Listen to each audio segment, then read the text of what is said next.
Okay, welcome everyone who is watching live and those of you who will be watching later on YouTube.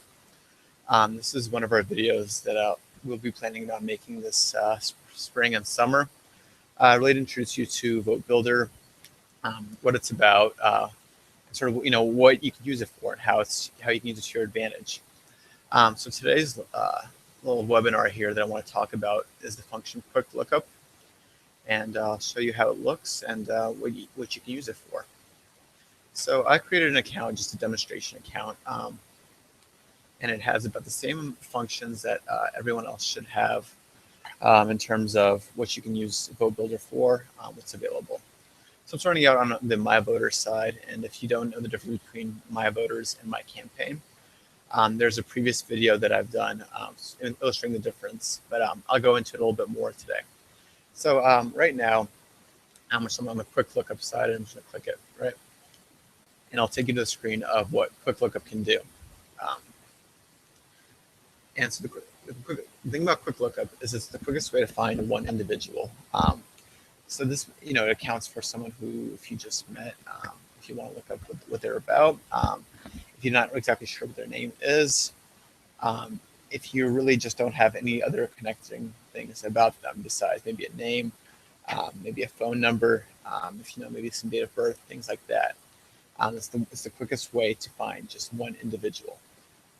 Okay, and a couple things about this too that really helps us out is the smart name search technology. And you always want to leave it checked unless you know the exact spelling of that person.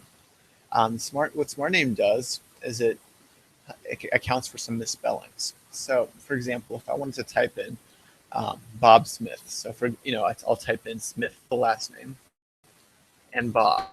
When I click search, what's going to happen is you'll see a lot of things like with the first name of Bob and the last name of Smith. Not only will you see a lot of people with the last name Smith, but you'll see a lot of variations of the name Bob. You'll see things like Robert, things like Bobby, Robbie, whatever it may be. So, as someone might go by Bob, but if I click search, what smart name technology will help us do is it'll help us account for all these different people. And so without accounting for anything else, you're going to get a lot of people, 659 people in this case, all with some variation of the name Bob Smith, right? So by being able to narrow it down by, say, county, you can really find out what Bob Smith it was that you talked to, which one you really want to know about.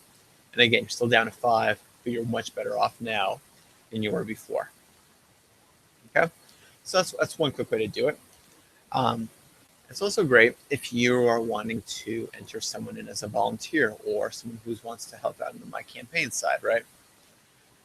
So in this case, I'm going to go ahead and look at myself. From the last video, we talked about how our voter file is updated 4 times a year, usually in February, May, in August, and October. So if someone misses a registration deadline right before that, they might not be in our voter file through Vote Builder. So let's say someone has just moved to the state and they just missed the registration deadline for Vote Builder. So for about 2 to 3 months, although they've registered and they want to help out in the campaign, you won't be able to see them on Quick Lookup, right? So for example, I just moved to the state and I just missed the registration deadline. So what I'm going to do is I'm going to type in my own name, and you'll see some things that might happen occasionally. So I'll use a smart name technology again, so I'll just leave a few letters out, and let's see what happens. So there's no one there, right? So that lets you know that they might have not registered yet.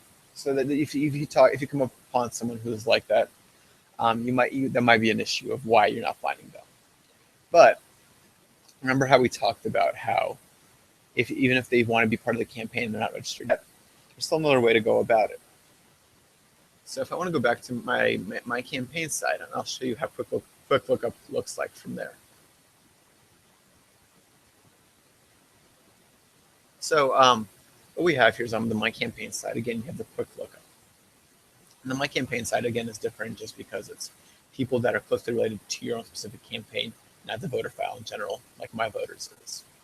So if I go to Quick Lookup here, I can look for myself again. and I'll use last name, and I'll just use my first letter. So let's hit search and let's see what happens.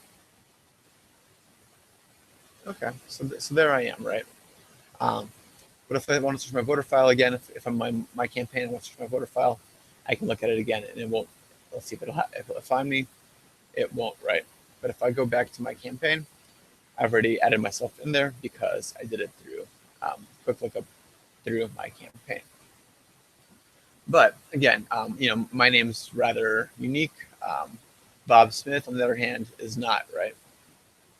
So if I want to find Bob Smith again, and I don't want to go through the whole process of typing in his first name or last name, typing in his first name, and narrowing it down by counting, if I had some sort of way of knowing what my campaign ID was, I would be able to look that up without typing anything else in.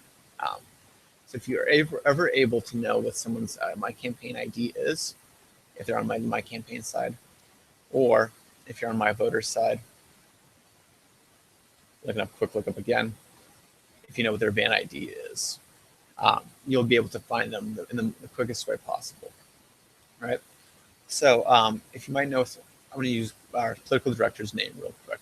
So she's a registered voter, and I hope she doesn't mind that I'm using her name. But since she is part of our campaign and obviously a registered voter, we'll be able to find her and figure out what her IDs are.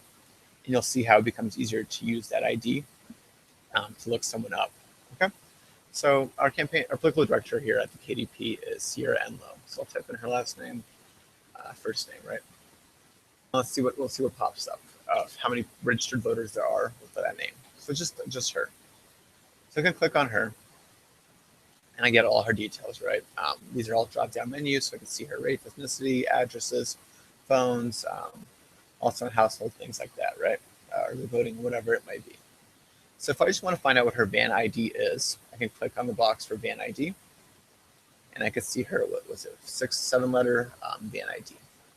So if I can copy that, and I go back to my quick lookup, even without having a last name or first name, by searching by van ID, I can find her a lot quicker. So in cases like that, where you're talking about one voter you talked about before, his name was Bob Smith, and make sure you jot down the van ID. It's the quickest way to find someone, and it's unique to that person individually. So you won't have any other matches if you have the right van ID. You'll always be able to find just the one person. Okay. All right. So does anyone? And then the question that I want you to think about as this video ends and think about in the future is the reasons why we have quick lookup on both sides of my campaign and my voters. So I want to share a few ideas that I had that you might find most useful. The difference between this, of course, is that you'll have people who are part of your campaign who not only are not registered, but are either new to the state and haven't gotten in time, or you might have people who, you might have some high school volunteers, right, who are maybe 16, 17 years old. So obviously they can be registered voters, but they can definitely help out in your campaign. So if you're able to look at my campaign, and I want to do quick lookup, and I'm going to just make up a last name. How about my favorite basketball player from the 1990s? Let's see if he's around in our my campaign universe. So I'm going to search for him. And obviously he's not there, right? Just in case they want us to search our voter file, just in case he's there. And he's not. So what I can do is, if his name was around here, and he was a registered voter in the state, I would be able to copy person from the list below. I'd be able to click it and hit copy person, and then he would automatically go into my campaign. But since he's not there, all I'd have to do is add new person. If I have some more information about that person, I can enter it here. And all I would need to do then is hit save next. And I'm done. So then that way I can look for Matumbo and find that person in, and there they are. Okay. So one thing you also notice again is while they didn't have a van ID because they're not a registered voter, since they're added into with a My Campaign ID. So in the future, again, if you want to search for someone who's in My Campaign, and it might be a Bob Smith, who again, you might see a lot of people with that same name or some variation of it. Again, you might be able to, the quickest way you will be able to find it is through the ID, which again is associated one ID per person. Okay? And that way it avoids the confusion. So I think that does it for quick lookup. This is sort of a basic function, and you'll be able to see how it's used for the whole voter file on My Voters, how it's used for your specific campaign on My Campaign. And what you can do then is use it to narrow down immediately. So as we go on, we'll go in through the more features that are available in Vote Builder. But for the most immediate use of Vote Builder, the quickest way to use it again is quick lookup. Okay, so if you have any other questions, we'll be looking at through our YouTube videos that we post up, and that we'll look at questions and we'll help you answer along the way. And as always, you can get in contact with myself, and we'll go through that that way. So I just want to make sure this is helpful for you. And if you have questions, again, please or comments, just please go ahead and write them down for us, and you'll see how we'll continue to update this as we go on and closer to November. So thanks a lot for everyone who joined in, and I hope you guys enjoyed this. Thanks a lot.